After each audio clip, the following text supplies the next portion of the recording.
Hello everybody and welcome back to a brand new video. Now, yes, I am back to the once a week uploads. I know it went a little bit booky during the Halloween season, but that's because I was actually busy at Halloween events.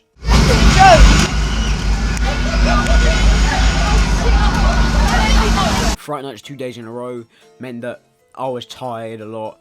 I had a lot of stuff going on with school and other things, so yeah, the Halloween season for me was actually kind of packed. I wanted to release videos, but I couldn't because I was tired, or I was at Thorpe, I was doing other stuff. What life?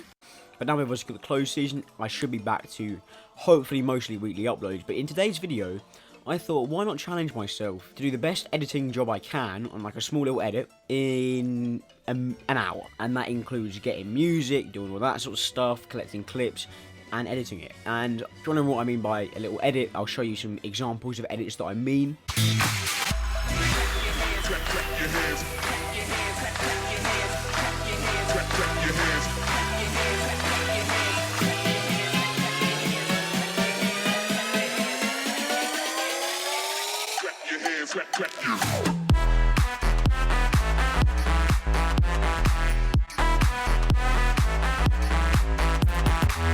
Let's get straight into the video.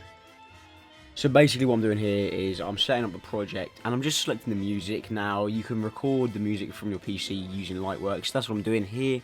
But you'll see I don't really use one track. I get different tracks I'm thinking about using. So this, for example, Big Up. Typical Archie. And Nemesis. on this absolute tune, but I thought didn't really go with the flow what I was thinking. It was a Halloween song, so that's what I thought maybe, but then I was thinking I'm feeling a bit of Ski Mask. I've seen this song used in an edit by Big Kieran Adams as well, so I was like maybe I might use this song, but again you'll see I didn't actually go with this in the end. I did go with another Ski Mask song that I don't know, I just felt like worked really well, but I did go and try different songs out for this, which I do a lot. Normally I don't, I do try different songs, but this is the song I ended up using. It's got the South Park theme tune sample, which I absolutely love. It's a banging song, it's quite easy to work with, it flows quite nice. It's got decent, good beats to work with, nothing too complex. The lyrics aren't too complex, they're like match all video too, so I just thought, you know what, this is probably the best bet, I'm gonna go with this. Sometimes it takes me like 10 tracks, and sometimes I put on a track and try and edit to it, and it just really does not work. So I thought, when I heard that, I was like, you know what, this is going to work. So I slapped that in, got it down to where it needed to be, and now I'm starting to head through and like look at my different files, and you'll see there's a lot of files. I believe it was 99 files that I was going through, and this does take quite a bit of time to input in, because I don't have the best PC. This editing software isn't the best. For those of you guys who are wondering what editing software I'm using, it is Lightworks, the free version. There is a pro version, but I'd recommend getting the free version if you want something a bit more, you know, if you are going to be paying for something, go for something like Sony Vegas or Premiere Pro or Final Cut Pro X if you are on Mac. I've been told that is very, very good. So yeah, this is what the first job I wanted to use, and you'll see me use an effect that I do use quite a bit in this, and it's a chroma key transition.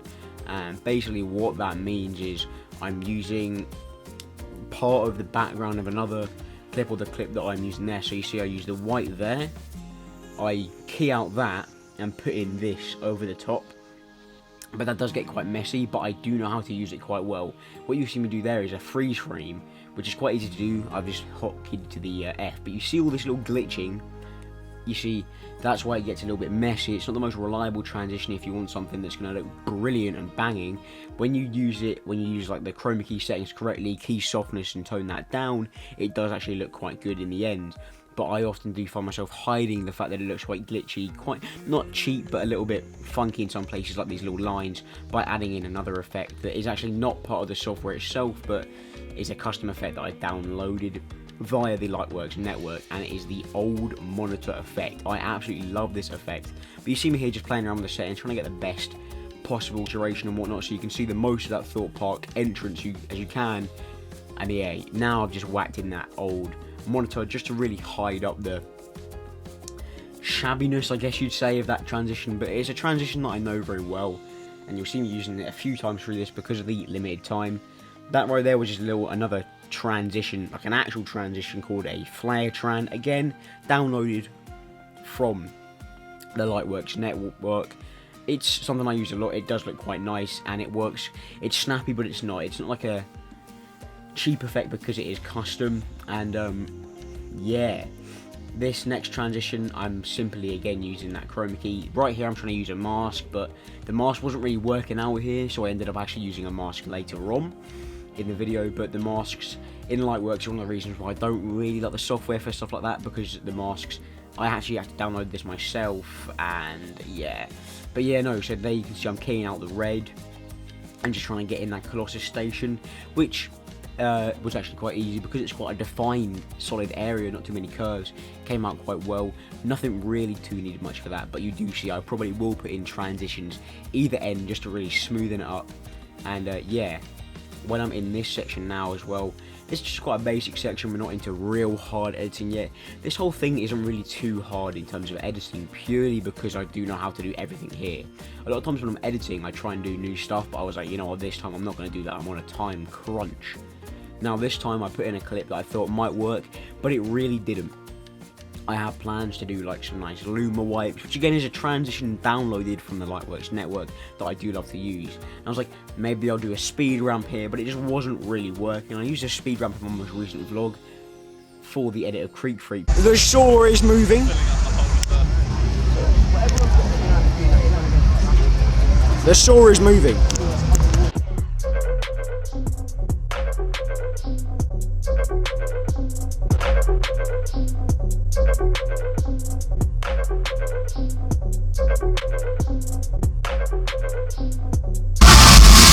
But it just wasn't really flowing with the speed ramp. I didn't really rate it, so I decided to go switch up the clip and put in something else that I thought really brought in where the beat sort of came into its element more, which is the Stealth Night Ride launch. Yeah, a lot of times you'll find you might think a clip looks really good, and it does. Like the Creek Freak clip looks better than this, but it only works with certain music. You see, this works with, on that drop, bang, quick, a nice little transition, which I did use the Luma wipe for. Quick, done and dusted, straight into it, sync it to the music, and it's looking good. It's looking frosty. And then I did bring it back to daytime footage because I wanted to calm it down a bit. The beats just dropped on the song, and I did bring it into a little bit more footage. Yeah, this is obviously a very long process. It's not as quick as you might think it to be, and we did go into that Creek Freak sign shot that I did want to use earlier, but I did not. And we have again something. This is just a transition. I'm just trying to fill it out here with stuff that looks good. And this is a shot, but I actually reversed this, which is just by putting it to speed -100 and did a mask effect. Now this is a mask effect that I used to transition. I've never used it before, so this was the one experimental piece of editing that I've done in the entire process, and it did take up a lot of time. Basically, I was masking, I masked from one shot to another. From that shot, I put on a mask and feathered it out, but I had the feather on a keyframing effect, so like it would feather from the main Creek Freak side into that, and then you'd reverse back down the queue. And I thought of that when I was making it. I was like, damn, that would look pretty cool. Ended up it did look pretty cool, so that's exactly what I did. And you can see me playing around with that feather, playing around with that zoom, just seeing exactly what's going on, seeing what looks the best. You can see it sort of fades in and out, but it does have that main polymask triangle that it sprouts from, which I did really like. Now this is where I used the mask really effectively, actually, in my opinion. But I did not really like how short the mask lasted, actually. I wanted the mask to be a fair bit longer, but it just wasn't, because I didn't have the time to line it up. This did take up a big chunk of my time because I'm not very good at masking. But basically, you'll see here, I used that footage in reverse, and there's a clear define, so I thought, you know what, why not whack in a poly mask, so you get that little bit of a saw transition in. I actually used two for this, because I can't draw a custom mask, which is annoying, but you know, it is what it is. And I did try, as you'll see, and make it a lot longer, and that process took me quite a while to do. And in the end, I just scrapped the idea of making it longer. I had a nice sharp transition, which in the fullness of time I'd smooth up with some nice dissolves or a Luma wipe, so it really blends in. But you can tell when I show you the edit afterwards, it's very sharp, which I don't like. you know, sometimes sharp edits look good. This situation, it did not look good at all, and you can see me here trying to play about, but in the short time space I had, because sometimes I spend up to 12 hours on a minute long edit, which may sound crazy, but when you think about it, all the times, if I'm doing something new for each transition, which I do try and spice things up, it's not going to be quick, you know. And you can see me here, I'm like, right, I'm just going to go for the basic option, keep it nice, short, simple, so that I can get on and do as much of the edit as really possible. But I was having some issues here. I don't really know what was going on. This was really frustrating me. But overall, this is probably the least happy I was with the transition. But the next transition using a chroma key was actually one of my favourites going into Tidal Wave. But yeah, this transition, just because of how sharp it is, if I had more time to spend on making it smoother, I'd be like, wow, that's a sick transition. I've used the mask effectively, which I've not really done before, banged it in, it looks good, but because of how sharp it was, it doesn't look as professional, which I don't really like. And yeah, I do like to check out the edits when I'm making them. Yeah, then we do go into the Tidal Wave shot, I believe. I don't know, again, I'm just looking for different clips, seeing what's going to work. I found a bit of the Tidal Wave shot that I wanted to use, and this is a little trick. I wanted that to come on the beat drop, so I then put that in there and then used keyframing just to move it forward. And then you see again chroma key gets used, an effect that I know very well. Mess around in the chroma key settings and I realised this is actually looking quite good, but I didn't want to use the same old monitor trick to make it look really smooth, so I did a couple more chroma keys in just to make it as smooth as possible, and then used a keyframe. Does look very, very good. And in a keyframe made it somewhat of like a strobe, I guess. And this is something that I do like to do quite a lot. It is another alternative to the old monitor technique that really smooths up a quick little edit. You can see me taking away alternate clips here, and overall it just does look good in my opinion, and it's done fully in software, no real effects used, especially nothing from the download section on the Lightworks network. And yeah, we are very much getting kind of close to the end of the edit here, but we do go into some stuff soon. And basically what I'm doing here is I'm adding a 3D DVE to this clip right here and zooming in on a part of the clip, and basically that just allows me to have a nice quick zoom in transition. You can see me adding that here, keyframing, and then moving it around so it does end up on that clip right there. Now basically that is just a really good way you can zoom in something and then zoom out of the next clip, or do whatever you want. Basically, yeah, it's just a really versatile and also very easy to do transition. Right here I am again utilising that reverse technique that I used before in the video, but on a swarm clip. But what I was doing is I was taking the train from the swarm to an area, finding where that area is, bringing the clip back in, and then bringing it back down from that area. And I've done this before on like Colossus's vertical loop, and I do like it quite a lot. It looks quite funky, and the way you do that is literally, it's just again the -100 speed from the point where you want to start.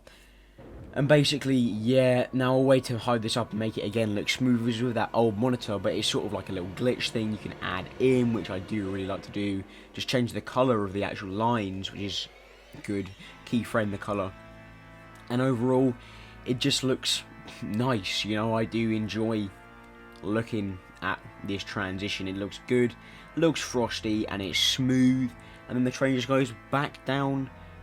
Yeah, and that is the challenge done. That took me about an hour to make, and I'll show you the finished product now.